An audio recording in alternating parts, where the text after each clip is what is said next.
Bonjour à tous. Vous avez passé une bonne semaine? Oui. Moyen pour certains, très bien pour d'autres. Chaudement, comme dirait Dizzy. Voilà, comme d'habitude, nous sommes là pour célébrer notre Seigneur. Nous voulons lui dire merci parce qu'il nous permet d'être présents ce matin. Il nous permet de supporter la chaleur, même si c'est compliqué. Et j'aimerais lire avec vous le psaume 117, juste avant de chanter ces quelques chants. Donc, psaume 117, versets 1 et 2. Louez l'Éternel, vous toutes les nations, célébrez-le, vous tous les peuples, car sa bonté pour nous est grande et sa fidélité durera toujours. Amen. Ce matin encore, nous voulons nous rappeler que notre Dieu est un Dieu qui est admirable, un Dieu qui est inébranlable et que son nom surpasse toute puissance. Même s'il fait chaud, si vous avez envie de vous mettre debout, n'hésitez pas. Vraiment, sentez-vous libre ce matin de...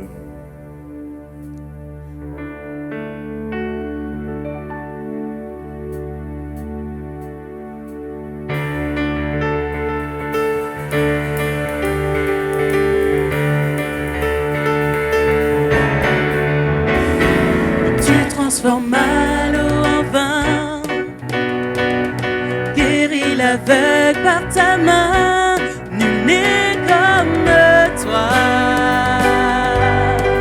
comme toi. Et dans nos ténèbres tu brilles, tu nous redonnes la vie, nul n'est comme toi.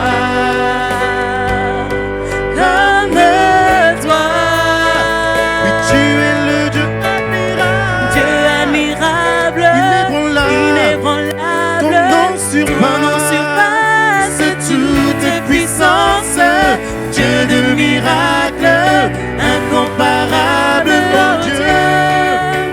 oh Dieu, Dieu admirable, inébranlable, ton nom surpasse toute puissance, Dieu de miracles, incomparable, oh Dieu, si notre Dieu est pour nous, si notre Dieu est pour nous, qui pourra nous arrêter? Et si Dieu est avec nous, qui sera contre nous?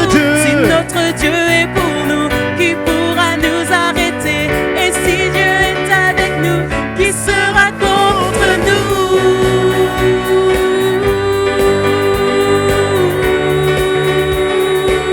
Qui sera contre nous?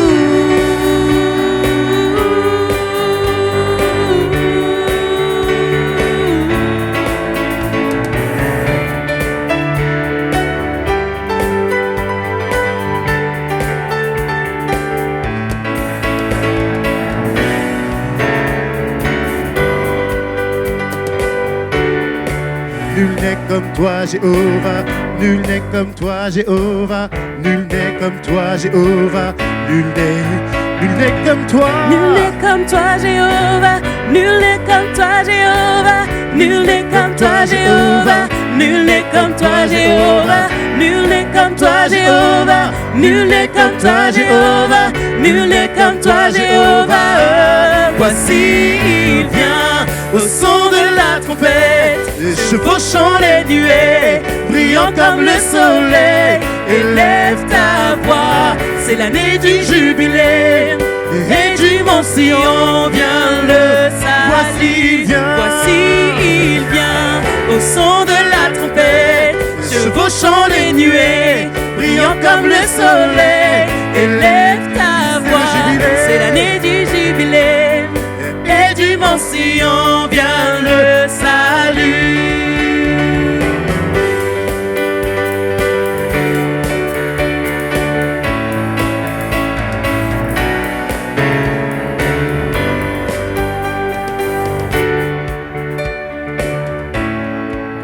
Oui, combien Dieu est grand, mais chantons-le combien Dieu est grand, et tous verront combien est grand.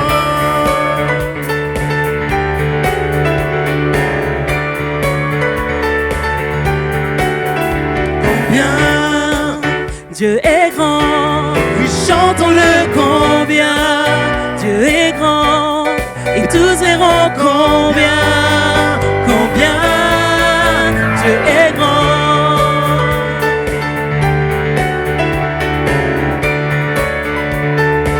Son nom est tout puissant. Son nom est tout puissant. Il est digne de louange. Je chanterai combien Dieu est grand. Son nom est tout puissant. Son nom est tout puissant. Il est digne de louange. Je chanterai combien Dieu est grand. On le redit encore une dernière fois. Son nom est tout puissant.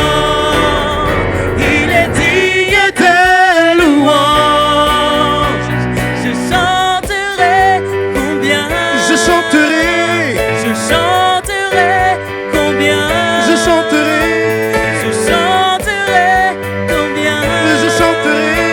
Je chanterai combien Dieu est grand.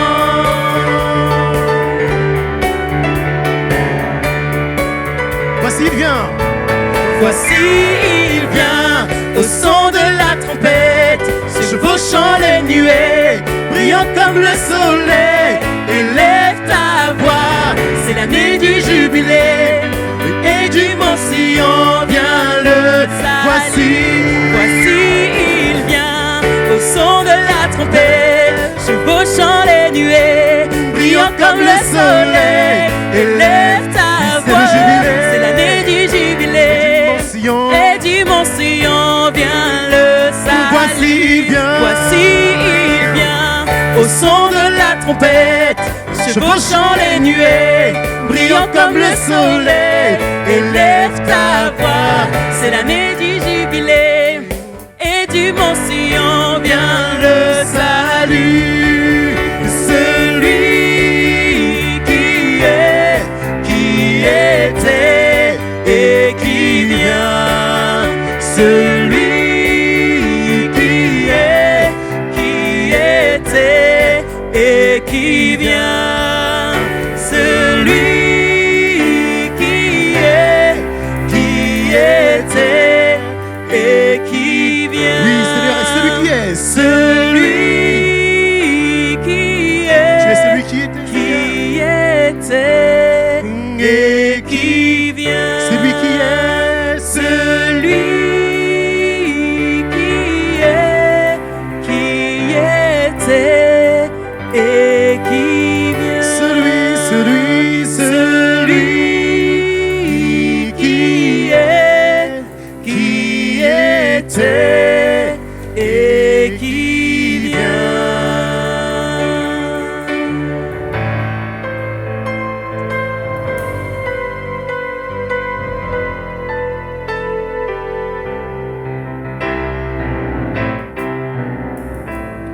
Avant mes premiers mots, oui, tu me connaissais déjà.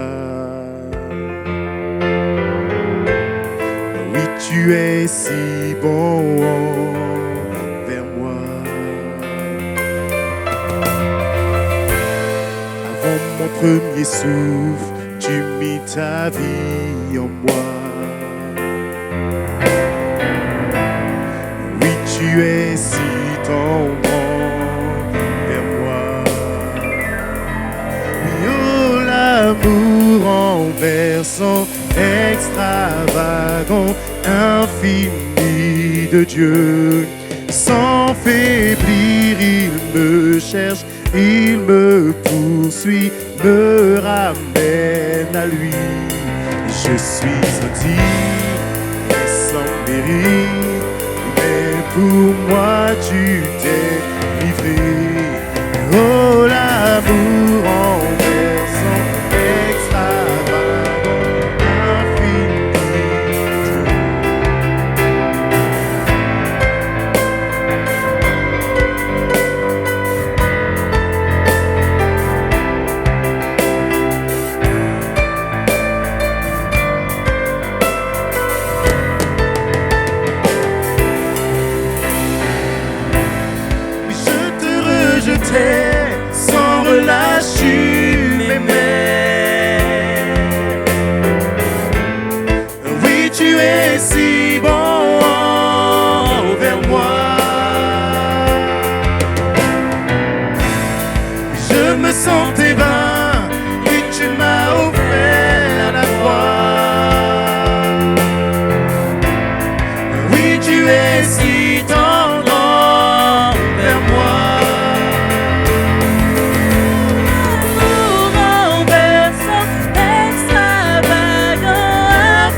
indigne et sans mérite, mais pour moi tu t'es livré. Oh, l'amour renversant, extravagant, infini de Dieu. Aucune ombre n'est trop sombre, ni mont trop élevé pour que tu me cherches. Aucun mur ne peut résister, ni mensonge tenir, sans fin tu me cherches. Aucune ombre n'est trop sombre, ni mont trop élevé pour que tu me cherches. Aucun mur ne peut résister, ni mensonge tenir, sans fin tu me cherches. Aucune ombre n'est trop sombre, Aucune ombre n'est trop sombre, ni mon trop élevé pour que tu me cherches. aucun mur ne peut résister. Aucun mur ne peut résister, ni mensonge tenir, sans fin tu me cherches. Aucune ombre n'est trop sombre, Aucune ombre n'est trop sombre, ni mon trop élevé pour que tu me cherches.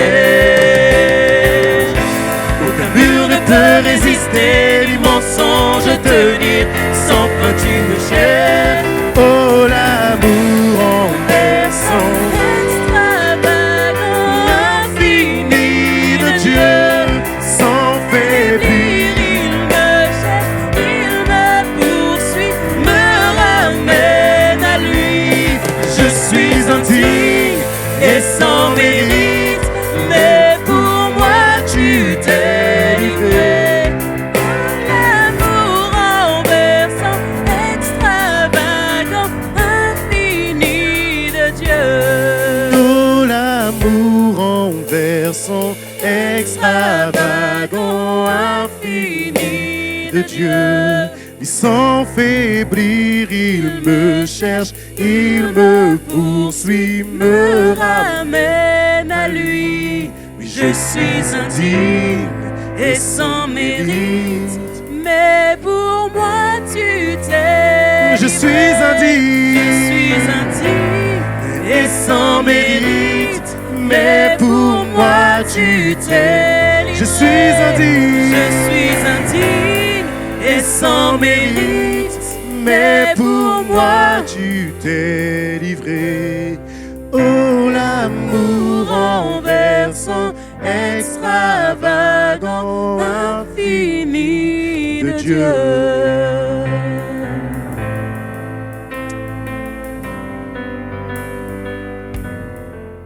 Ça va, vous allez bien?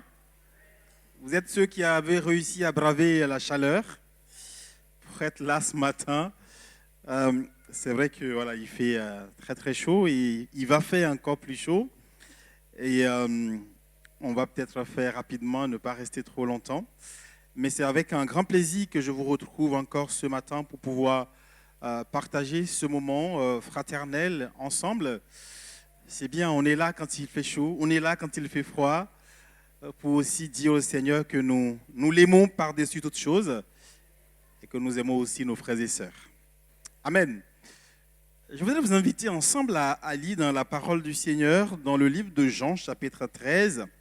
Vous savez, depuis quelques semaines maintenant, on est en train de partager sur la thématique du cœur à la mission. Et aujourd'hui, nous allons parler de cette parole qui vient de notre Seigneur, simple, mais qui est une parole qui est pleine de sens. Aimez-vous les uns les autres. Jean chapitre 13, versets 34 à 35.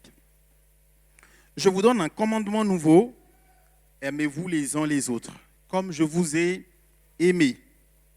Vous aussi aimez-vous les uns les autres.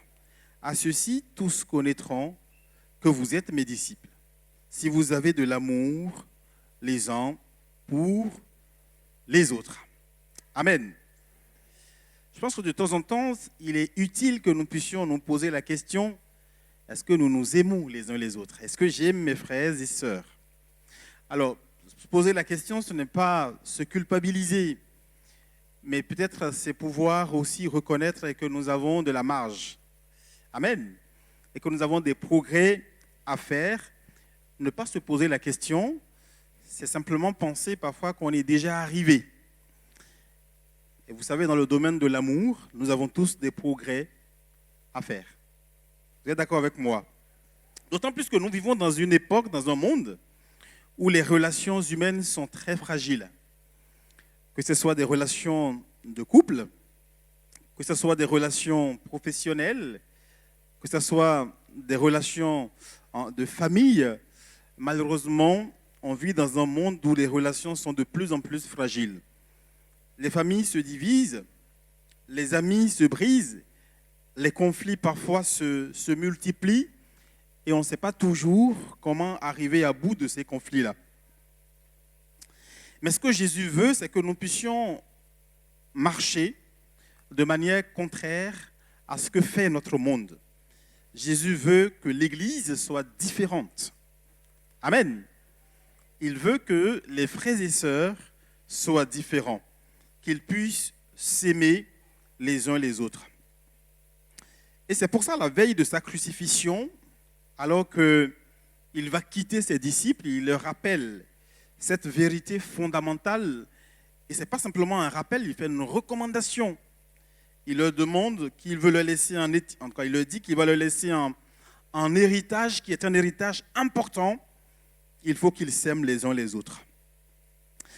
Et parmi toutes les choses il aurait pu dire, il leur a dit simplement, il aurait pu dire autre chose, mais il leur a dit aimez-vous les uns les autres, parce que ça lui tient à cœur, c'est important pour le Seigneur, c'est important pour la continuité de l'œuvre, c'est important pour la raison pour laquelle il est venu se sacrifier.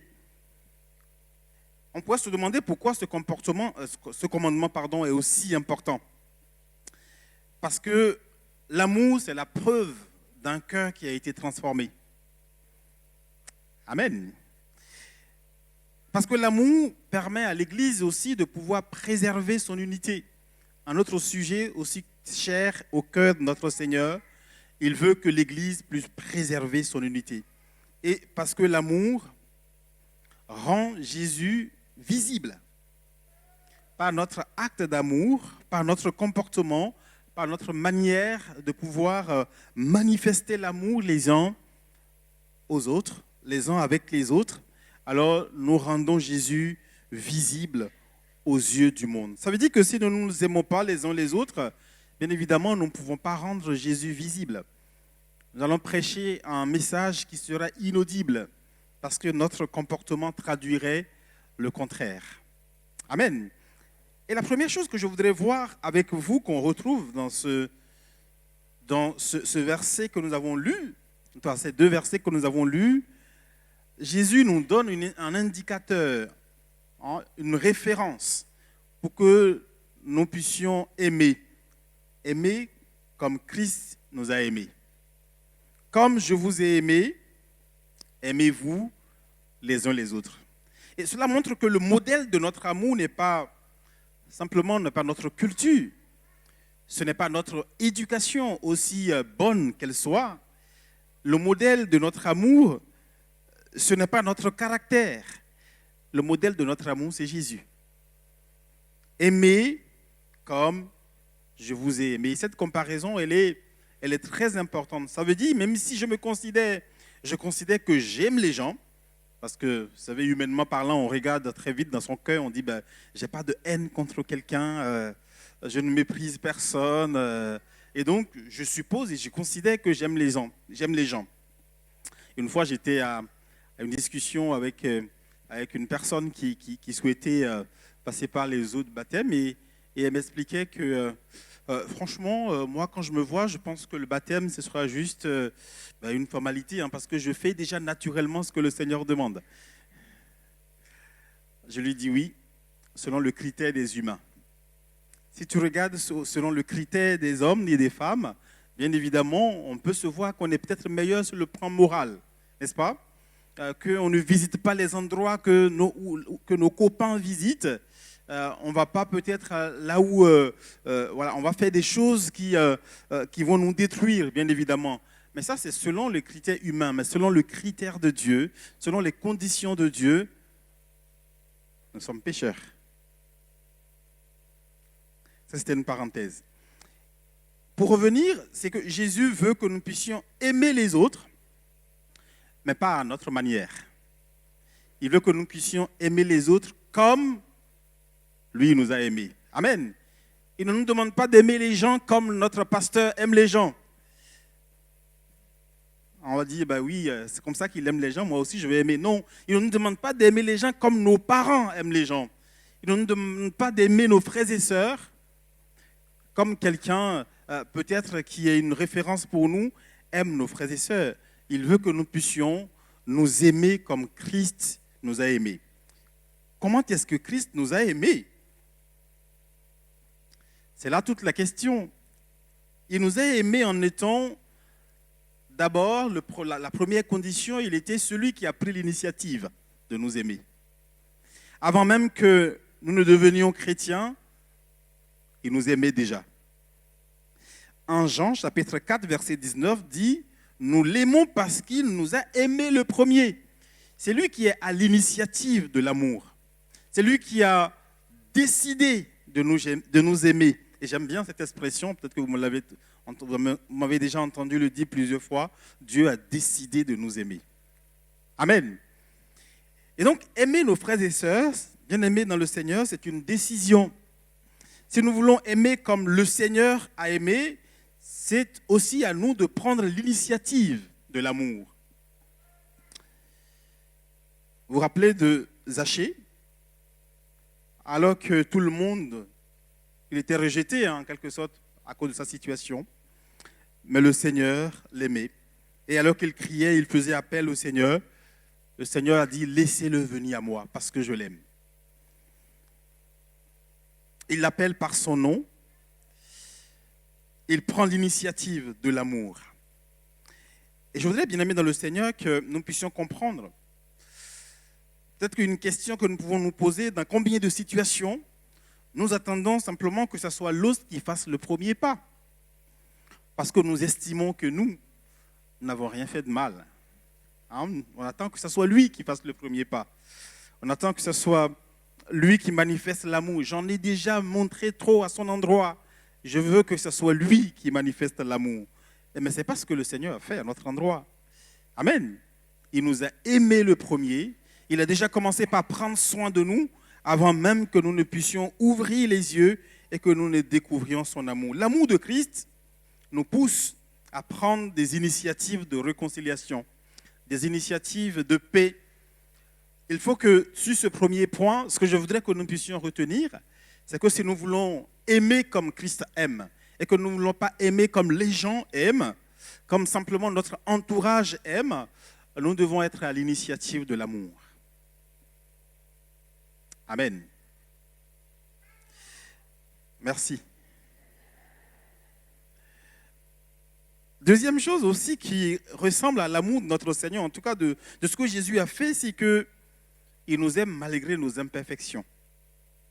Est-ce qu'il y a des gens parfaits dans cette salle? En tout cas, je ne le suis pas. Il nous aime malgré nos imperfections. Il a aimé Pierre de tout son cœur, alors que Pierre l'avait renié. C'est quand même une grande faiblesse, ce n'est pas une petite faiblesse de renier quelqu'un. Et il a aimé de tout son cœur. Il a aimé Thomas, alors que Thomas était dans le doute, quand on lui a dit, mais Jésus, on l'a vu, il est ressuscité. Il dit, non, moi, tant que je ne le touche pas, malgré tout ce que Jésus leur a enseigné, tant que je ne touche pas, hein, je ne touche pas les cicatrices, je ne serai pas convaincu. Les disciples, parfois, se disputaient entre eux, en cherchant qui sera le plus grand dans le royaume de Dieu. Mais en dépit de tout cela, Jésus les aimait. Jésus continuait de manifester son amour à leur endroit. Et je parlais de Pierre, même quand il l'a renié, il est revenu encore pour lui dire « Occupe-toi de mon église, prends soin de mes frères. » Amen. L'amour chrétien consiste à aimer des personnes imparfaites comme Dieu nous a aimés malgré nos imperfections. Alors, je sais que c'est dur, mais c'est ce que le Seigneur nous demande de faire, c'est ce qu'il a fait. Et souvenons-nous que Dieu nous aime malgré qui nous sommes. Et je pense que cela devrait nous aider à pouvoir non seulement aimer dans les autres ce qui est bien, ce qui nous ressemble, ce qui est agréable, mais que nous puissions aussi comprendre que Dieu, ce n'est pas qu'il aime nos imperfections, c'est pas ce que j'ai dit. Il nous aime malgré nos imperfections et il travaille, il nous démontre plus d'amour pour que nous puissions le laisser transformer notre caractère, notre vie. Amen. Et moi, je crois que l'amour transforme plus que les jugements et les reproches. Non? L'amour chrétien consiste à aimer des personnes qui sont imparfaites. Dieu nous a aimés malgré nos imperfections. Aimons-nous les uns les autres malgré nos imperfections. Les imperfections, on en aura toujours. Et la troisième chose, de la manière dont Christ nous aime, c'est qu'il nous a aimés de manière sacrificielle. Là, je veux parler de l'intensité de l'amour. Il a accepté d'aller à la croix et il disait d'ailleurs dans Jean 15, chapitre 13, il n'y a pas plus grand amour que de donner sa vie pour ses amis. Il dit à ses disciples, je donne ma vie pour vous. Et Jésus veut montrer là qu'il n'y a rien qui devrait nous empêcher de pouvoir manifester véritablement notre amour les uns pour les autres. Nous devons être prêts à accomplir même le sacrifice ultime dans le but de démontrer qu'on aime. Comme une mère, des parents peuvent parfois aimer leurs enfants jusqu'à accomplir le sacrifice. Amen. Se priver même de nourriture parce que simplement ils veulent. Faire des économies alors que j'ai pu le voir parfois des parents qui se privent, on va dire, des loisirs, qui se privent de plein de choses parce qu'ils veulent offrir une vie meilleure à leurs enfants. Ils ne se posent même pas la question, est-ce qu'il sera reconnaissant? N'est-ce pas? La reconnaissance n'est pas leur problème. Mais ce qu'ils sont en train de faire, c'est parce qu'ils aiment les enfants. Il y a des parents qui ont mis parfois même en pause leur carrière, tout simplement parce qu'ils veulent accompagner leurs enfants. Quel amour! Et le Seigneur veut que cet amour, nous puissions le manifester aussi. Il y a un exemple. C'est l'exemple du bon samaritain que nous connaissons. Ce bon samaritain qui va s'arrêter pour prendre soin de ce blessé sur son chemin. Non seulement il s'arrête, il a forcément un programme. Je ne pense pas qu'il passait par là parce qu'il n'avait rien à faire. Non, il passait par là, il avait un programme. D'autres sont passés, ils ne sont pas arrêtés parce qu'ils poursuivaient leur but et leur objectif. Mais lui, il s'arrête. Il prend soin de cette personne qui est blessée. Il l'amène, on peut dire, à l'hôpital si vous le voulez. Et ensuite, il repart pour prendre des nouvelles. Amen. Ce n'était pas prévu dans son agenda. Mais il l'a fait simplement parce qu'il aimait. Et Jésus, en donnant cet exemple, montrait que c'était ce qu'il fallait faire. Vous êtes d'accord avec moi? Il ne donnait pas simplement cet exemple pour montrer qu'il y a des gens qui sont bien dans le monde. Non. Il donnait cet exemple pour montrer que c'est ce qu'il fallait faire, être capable d'aimer les gens comme cela se doit.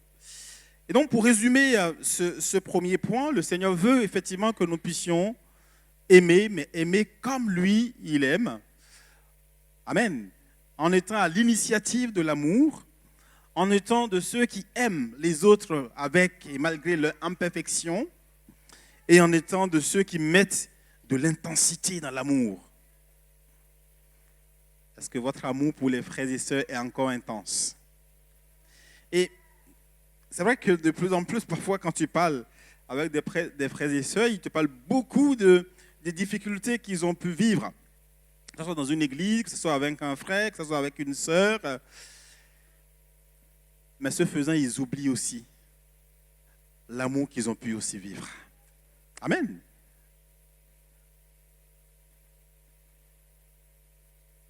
Deuxième raison pour laquelle le Seigneur veut que nous puissions nous aimer les uns les autres, c'est que aimer nous permet de préserver l'unité du corps de Christ. L'Église est une famille. Et comme dans toutes les familles, il peut y avoir des tensions, mais l'amour permet de préserver l'unité.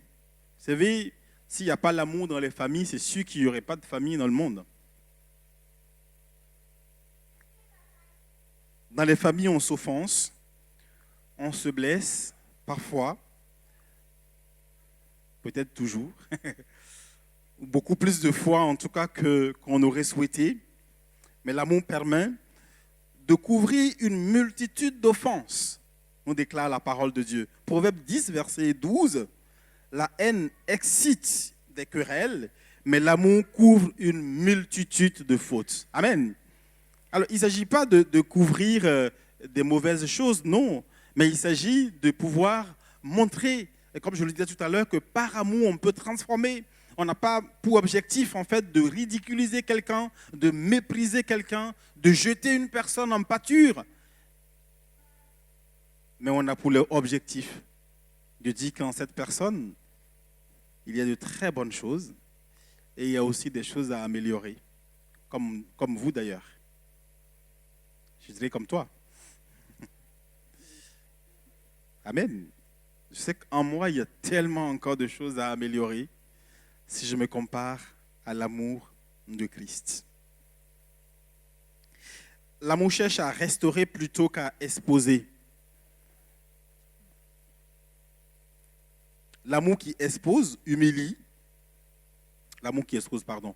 Lorsqu'on expose une personne, on l'humilie. Mais lorsqu'on aime une personne, on ne peut pas l'humilier. Vous êtes d'accord avec moi? Jésus ne nous a pas humiliés.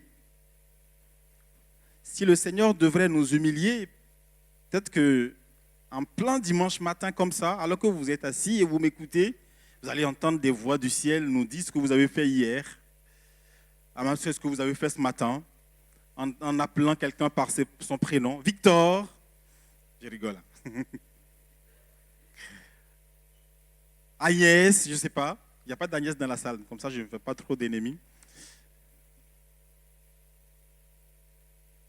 Non, c'est pas ce que le Seigneur veut faire. Mais alors qu'il veut que nous puissions aussi changer, il veut que notre caractère soit transformé, il laisse chacun assis dans sa conscience et il nous parle. Il parle à notre intérieur, il parle à notre cœur, il nous parle pas personne interposée sans forcément nous exposer. Amen. Et c'est ce qu'il veut que nous puissions être aussi. Nous n'avons pas, combien de familles se sont complètement divisées parce que les parents, en voulant, je ne sais pas, aider les enfants à leur manière, les exposent. Pensant que c'est cette façon que les enfants vont être corrigés, vont mieux se comporter. Mais ce n'est pas ce que le Seigneur a fait pour nous. Il n'expose pas, il touche notre cœur, il veut vraiment une transformation, il attend un résultat. Le résultat qu'il attend, c'est que vraiment son amour soit capable de nous transformer. Amen. J'écoutais récemment le témoignage d'une personne qui parlait de son enfant qui était, en tout cas c'est un homme de Dieu, qui parlait de son enfant qui a quitté complètement le chemin de Dieu et c'était une souffrance pour eux puisque c'était des serviteurs de Dieu. C'était une souffrance pour eux. Mais à chaque fois qu'il se mettait devant le Seigneur lui dit, continue par l'aimer. Montre-lui ton amour de toute ta force, de toute ton énergie. Et ce n'est pas facile parce qu'il a envie de réagir quand il revient à 3 heures du matin de ses rendez-vous. Il a envie de réagir violemment. Et bien évidemment, il met un cadre. Mais le Seigneur lui dit, continue encore par l'aimer. Plusieurs fois, il a voulu le sortir de la maison. Lui disant, écoute, puisque tu as choisi ton chemin, sors de ma maison. Mais le Seigneur lui dit, et un jour, quelqu'un lui posait la question à cet enfant en lui demandant, mais où est-ce qu'il se sentait le plus en sécurité au monde? Et il a dit que c'était chez lui, à la maison. Parce qu'en vertu de tout ce qu'il était, malgré son comportement, son caractère, quand il rentrait à la maison, il y avait un havre de paix. Il sentait que ses parents l'aimaient, ses parents l'acceptaient. Et pour terminer l'histoire, c'est qu'aujourd'hui, lui aussi, il est un prédicateur de l'évangile. Amen. Oui, avec les humains, ça peut peut-être prendre du temps. On pense que ça tarde, parce que ça n'évolue pas comme ça aurait... En tout cas, nous, on aurait souhaité, on aurait aimé quand on a un enfant, il grandit à l'école du dimanche, tout se passe bien. En plus, il est avec les ados, les chrétiens, ça se passe bien. Après, il nous présente un frère dans le Seigneur, qui aime le Seigneur, qui a même une ambition pastorale. On aimerait bien tout savoir ça. N'est-ce pas? Mais ça, c'est nous, notre cheminement. Ça ne fonctionne pas comme ça. Il ne faut pas qu'on oublie que nous aussi, on a été des enfants. Et même si on n'a pas eu peut-être la grâce d'avoir des parents chrétiens, peut-être qu'on a eu la grâce d'avoir des parents qui voulaient quand même nous éduquer et bien nous éduquer. Mais est-ce qu'on a toujours été fidèles, obéissants aux parents? Je pense que ça n'a pas toujours été le cas, malheureusement. Mais Dieu, dans son amour, a réussi à nous rencontrer. Amen. Pour chacun d'entre nous, on ne sait pas. Certains ont été rencontrés dans le cocon familial. Alors que, vous savez, moi, je vous ai donné mon témoignage ici une fois. Hein, j'étais un enfant très sage. Hein, mais pourtant, il y a autre chose qui bouillonnait dans mon cœur. C'était une sagesse simplement par crainte. Mais je savais, je voulais vraiment, j'attendais juste le moment où je vais quitter la famille. Ça n'est pas arrivé, heureusement, le Seigneur m'a rencontré avant. Et donc, ce n'est pas parce qu'un enfant est sage, obéissant à la maison, que forcément, il suit ce que vous lui demandez et qu'il est dans les pas du Seigneur. Laissez aussi l'enfant exprimer, même si ce n'est pas en accord avec ce que vous souhaitez, mais il faut faire confiance au Seigneur, celui qui rencontre ses enfants. Pour revenir à mon sujet, l'amour dans une maison, dans une famille, puisque l'Église est une famille, oui, il y a des moments effectivement où on se blesse. Mais on reste, bien évidemment, une famille. Et l'amour doit surpasser toute chose. L'amour construit au lieu de détruire. Amen. Et chacun, à ce niveau, doit se poser la question, à chaque pas que je pose, que ce soit dans la maison du Seigneur, est-ce que je construis ou est-ce que je détruis?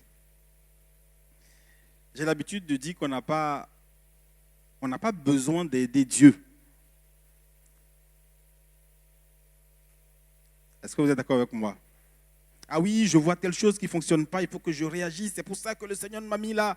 Ah, tu n'as pas besoin d'aider Dieu, hein, il sait faire son travail tout seul. Amen. Il sait enlever ce qui ne va pas et il sait restaurer. Éphésiens 4, 29 nous dit qu'il ne sorte pas de votre bouche aucune parole mauvaise, c'est-à-dire aucune parole dans le but de rendre le mal pour le mal, aucune parole dans le but de détruire, aucune parole dans le but de se venger, mais bien au contraire qu'il sorte de votre bouche des paroles d'encouragement, des paroles qui viennent fortifier. Amen. Des paroles qui viennent nous aider, qui aident l'autre à grandir, comme le ministère de Barnabas. On parle beaucoup de l'apôtre Paul. Mais on sait très bien qu'il n'y aurait pas de Paul sans Barnabas. Vous êtes d'accord avec moi? Barnabas a été celui qui a fortifié Paul. Et c'est pareil, hein, dans le ministère, dans l'église, on peut voir des gens qui brillent, mais il y a souvent des gens dans l'ombre qui sont peut-être des intercesseurs qui prient pour eux. Il y a ceux qui les conseillent, ceux qui les orientent. Lorsque l'apôtre Paul, en tout cas à l'époque, Paul, quand il s'est converti et qu'il voulait se présenter aux frères à Jérusalem, aux apôtres, ils n'en voulaient pas. Parce qu'ils savaient qui il était, ils ont appris que c'était un rebelle, ils ont appris que c'était quelqu'un qui persécutait les chrétiens et ils ne croyaient pas à sa conversion. Vous voyez, parfois nous pressons un évangile auquel on ne croit même pas. On dit, mais Dieu change tout le monde. Et quand quelqu'un vient, on dit qu'il a changé. Il dit, mais lui aussi, ce n'est pas possible. Mais nous avons dit que notre évangile, ça change tout le monde. Je ne sais pas si je vous ai raconté ça une fois. Je discutais un jour avec un frère qui dit, mais il parlait d'un autre frère qui est devenu pasteur. Il dit, mais lui aussi, il est devenu pasteur, ce n'est pas possible. jamais j'accepterai qu'il soit mon pasteur. Je dis, mais pourquoi? Parce que je connaissais sa vie. Je dis, oui, tu connaissais. Est-ce que moi, tu connaissais ma vie? Moi qui suis devant toi, je te parle, peut-être que tu m'apprécies. C'est un bon pasteur peut-être, mais tu ne connaissais pas ma vie. Est-ce que tu crois que Dieu change les gens? Est-ce que tu crois que Dieu transforme les gens? Donc, Dieu l'a transformé. C'est Dieu qui l'a appelé. Il l'a transformé. Et il va continuer par le transformer. Amen. Dieu ne met pas une étiquette définitive sur la vie de quelqu'un. Avec Dieu, on n'est pas le résultat de ce qu'on pense être ou ce qu'on a été dans le passé. Il peut nous rencontrer un jour. Il nous change, il nous transforme afin que nous soyons un instrument entre ta main. Et c'est pour cela, bien-aimés dans le Seigneur, nous devons être de ceux qui encouragent les frères, de ceux qui fortifient les frères. Moi, de par mon expérience, j'ai vu des frères avec qui on a grandi, qui étaient à l'église, qui s'intéressaient à rien du tout de l'église. Et à l'époque, on se disait, mais ils sont convertis ou quoi? Mais qui aujourd'hui sont des instruments précieux entre les mains du Seigneur. Amen. Chacun a son cheminement avec le Seigneur.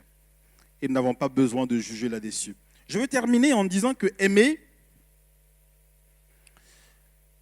et c'est le point le plus important, quand le Seigneur nous demande de nous aimer les uns les autres, c'est aussi, ça nous permet d'accomplir la mission de Christ. C'est-à-dire que c'est un témoignage puissant de nous aimer les uns les autres. Écoutez, frères, nous pouvons aller dégager en fait toute notre semaine, sortir dans les métros, évangéliser, tout ça. Mais si nous ramenons des gens ici et qu'ils ne nous voient pas vivre ce que nous prêchons, c'est que nous ne faisons rien. L'amour entre les frères et sœurs est un témoignage fort, je dirais un moyen de témoignage que le Seigneur nous donne. Et donc, lorsque j'aime mon frère, je ne suis pas simplement en train, on va dire, d'obéir au Seigneur ou de faire quelque chose pour avoir des crédits, mais je suis en train de permettre à ce que l'évangile soit annoncé, que d'autres personnes puissent voir l'amour de Dieu qui brille parmi ses enfants et dans son Église. Jésus a dit, c'est à ceci, tous connaîtront que vous êtes mes... Donc l'amour n'est pas simplement destiné, on va dire, aux relations internes de l'Église. Il est aussi un puissant outil de témoignage et d'évangélisation. Et ça, nous ne devons pas l'oublier, bien-aimés dans le Seigneur. Parfois, c'est triste d'entendre des frères et sœurs qui exposent d'autres frères, que ce soit sur les réseaux sociaux, que ce soit, et d'exposer, mais de manière violente, de manière virulente. On n'a pas à exposer nos différends sur les réseaux sociaux. Notre amour rend l'évangile crédible. Comme le dit Jean 17, verset 21, c'est afin que tous soient un, pour que le monde croie en Christ. Lorsque les croyants vivent dans l'amour et dans l'unité, leur témoignage devient puissant. Amen. N'oubliez pas que nous visons, notre objectif à nous tous, c'est de voir un grand nombre de personnes qui viennent au Seigneur. N'est-ce pas? Et si notre objectif est cela, nous devons apprendre à vivre l'amour les uns avec les autres. Tout simplement parce que l'amour révèle que Dieu, il est présent parmi nous. Tout ce que je viens de décrire, c'est impossible à vivre. Il y a un pasteur qui disait qu'il était allé voir un politicien qui lui demandait, mais comment est-ce que vous arrivez à réunir autant de monde tous les dimanches matins? Et en fait, ils viennent, ils reviennent, ils reviennent, et il peut rester pendant des années. Parce que c'est véritablement impossible si ce n'est pas que Dieu est présent. Amen. Et que Dieu qui transforme les cœurs, c'est facile de réunir les gens une fois. Peut-être une deuxième fois, la troisième fois, vous allez entendre que ça ne va pas entre eux, il y a tel qui a mal parlé à telle personne. Mais lorsque l'amour de Dieu est présent, lorsque Dieu il est présent parmi nous, il transforme nos cœurs, il fait grandir notre amour pour lui tous les jours. Amen. Et donc le fait de nous aimer les autres, les uns et les autres, c'est la preuve que Dieu est présent parmi nous. Parce que l'amour que nous avons reçu de Dieu devient aussi un amour que nous voulons donner aux autres. Je voulais simplement arrêter là ce matin, parce que je suis pressé par le temps, en vous rappelant que Jésus nous appelle à nous aimer les uns et les autres, à préserver l'unité du corps de Christ, afin que nous puissions être efficaces dans la mission qu'il nous a donnée. Et je voudrais vous encourager chacun à se poser cette petite question, peut-être durant la semaine, à méditer sur cette question. Est-ce que j'aime les autres? Est-ce que j'aime les frères et sœurs? Est-ce que même celui qui me casse les pieds, est-ce que je l'aime? Est-ce que si j'aime, si j'arrive à cocher la case j'aime, il faut se poser la question, est-ce que j'aime comme Christ m'a aimé? Amen. Est-ce que je suis patient avec les autres? Est-ce que je suis quelqu'un qui encourage? Est-ce que je suis celui qui aide l'Église à grandir, à se développer? En tout cas, c'est ce que le Seigneur attend de nous. Et nous sommes dans un lien d'amour. Nous sommes dans un lien d'amour. Notre esprit est uni avec l'Esprit de Dieu. Nous sommes dans un lien d'amour. Oui, nous sommes un.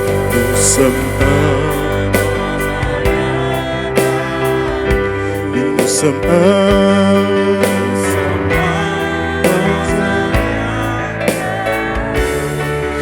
Notre esprit est uni avec l'Esprit de Dieu. Nous sommes dans un lien d'amour. Maintenant, chantons tous ensemble. Maintenant, chantons tous ensemble. Et que son amour se réponde.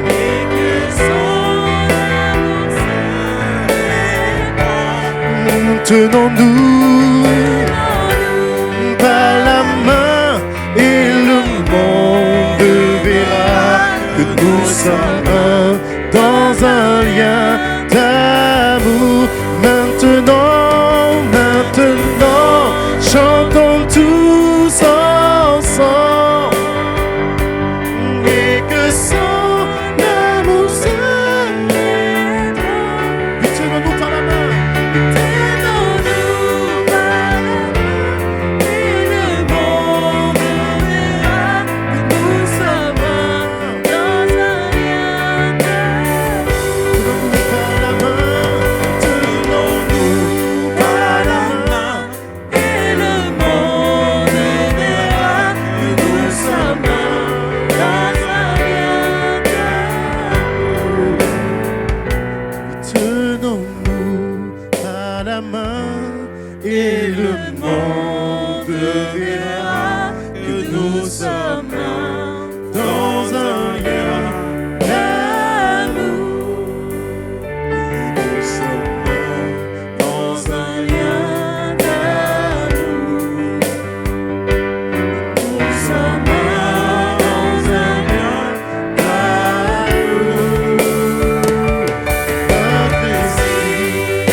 résister, ni mensonge tenir, sans fin tu me cherches.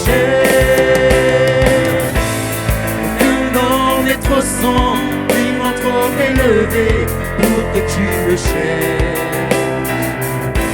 Aucun mur ne peut résister, Ni mensonge tenir, sans fin tu me cherches. aucun nom n'est trop sombre. Aucun nom n'est trop sombre, ni mon trop élevé, pour que tu me cherches. Mur ne peut résister, Résister, ni mensonge tenir, sans fin tu me cherches. non n'est trop sombre, aucun nom On est trop sombre, ni mon trop élevé, pour que tu me cherches. peut résister. Aucun mur ne peut résister, ni mensonge tenir, sans fin tu me cherches. Oh l'amour renversant, extravagant, infini de Dieu. Sans faiblir, il me cherche, il me poursuit. Me ramène à lui.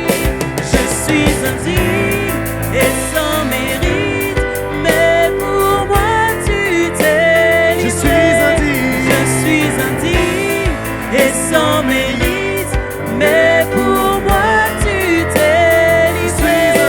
Je suis indigne et sans mérite, mais pour moi tu t'es livré. Oh l'amour Renversant, extravagant, infini de Dieu.